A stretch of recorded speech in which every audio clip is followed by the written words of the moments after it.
বন্ধুরা, খুব চমকপ্রদ কথা। বিএনপির যিনি স্থায়ী কমিটির সদস্য গয়েশ্বর চন্দ্র রায়, দাদার কপালটা আসলেই খারাপ। লালবাগে একটি তাদের যে কর্মসূচি প্রোগ্রামে তিনি স্টেজে বক্তব্য দিবেন, ফোনটা রাখলেন টেবিলে, পরে দেখেন তার ফোনটা হাওয়া, চুরি হয়ে গেল। আমাদের দেশের মানুষের মানসিকতা কেমন?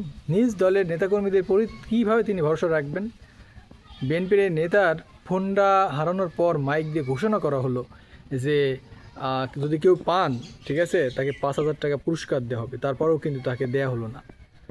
এই যে একটা ব্যাপার, যে কখনো কল্পনা করে দেখেছেন যে নিজ দলের নেতাকর্মীরাও কত নিকৃষ্ট কিছু নেতাকর্মী রয়েছে।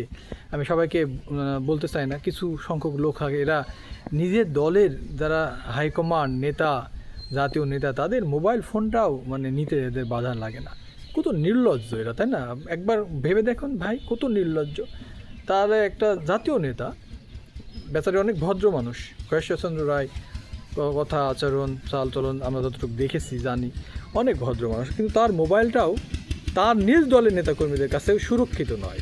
অনেকে বিভিন্ন মন্তব্য করছেন যে নিজ দলই কি যখন নিয়ন্ত্রণে নেয়, এরা কীভাবে দেশ শাসন করবে, কীভাবে দেশ নিয়ন্ত্রণ করবে, বিভিন্ন কথা অনেকে বলছেন সোশ্যাল মিডিয়ায় দেখলাম। কিন্তু বেসিক্যালি আসলে খুব কষ্টকর ব্যাপার, আমার কাছে খুব ব্যক্তিগতভাবে খারাপ লেগেছে। তাই আপনাদের জন্য এই আলোচনার জন্য এই ভিডিওটা করছি। যারা চ্যানেলে নতুন অবশ্যই সাবস্ক্রাইব করে দেবেন, লাইক কমেন্ট শেয়ার করবেন। আর এই সকল নেতাকর্মী যারা দলের মধ্যে এদের নীতি আদর্শ নেই, এদের দ্বারা ভালো কিছু সম্ভব? আপনি কি মনে করেন ভালো কিছু সম্ভব? আমার খুবই খারাপ লেগেছে ব্যাপারটা, খুবই। আপনার কীভাবে নিচ্ছেন জানি না, তবে এইসবে নিকৃষ্ট কিছু নেতাকর্মী যারা নিজ দলের একটা স্থায়ী কমিটির সদস্য, তার মোবাইলটাও সুরক্ষিত নয়। তবে দেখা যাক ভবিষ্যতে কোনো নতুন তথ্য আমরা পাই কিনা, তিনি কবে ফোনটা ফেরত পান নাকি আদৌ পাবেন না, সেটা এখন সময়ের ব্যাপার। দর্শক, দেখা হবে নতুন ভিডিওতে। ভালো থাকবেন সব সময়।